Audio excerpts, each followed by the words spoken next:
បើមិនក្អកទេកុំខំប្រឹង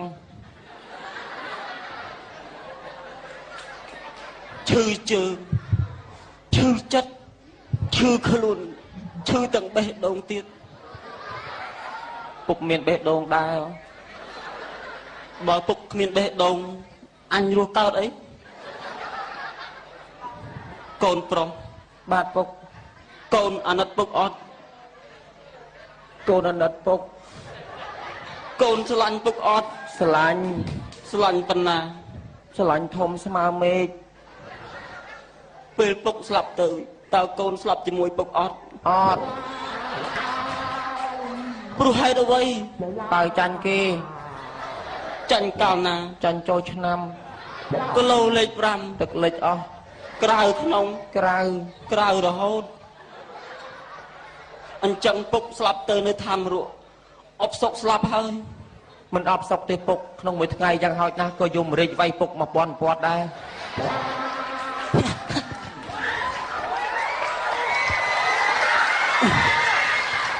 ពុកពិតជាមនុស្សស្បែកកម្មមែនពុកអីកូនពុកកូនចង់សួរពុកថាតើកូនមានម្ដាយឬអត់បើឯងអត់ម្ដាយឯងកើតពីកូនរងអនស័យអីអញ្ចឹងម្ដាយកូនពិតជាស្អាតណាស់ហើយមើលទៅទោះតែគេស្អាតនឹងហើយទើបគេរត់ចោលយើង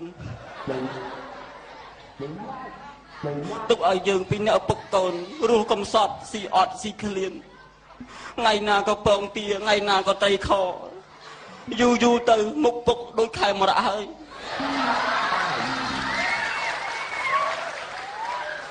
កូនប្រុសបាទពុកកូនពុកសុំប្រាប់កូនមួយម៉ាត់បាទពុកមានប្រសាសន៍មកចុះ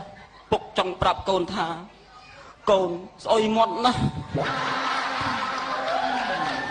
អ្នកណាក៏គេនិយាយរឿងនឹងដែរពុកក៏មិនលើសខ្ញុំប្រមាណដែរល្អហើយកូនពុកដូចជាឈឺខ្លាំងណាស់បើនិយាយគ្នាស្អុយមាត់អញ្ចឹងពុកកូនគ្រាពុកទៅក្នុងវិញចុះល្អហើយកូន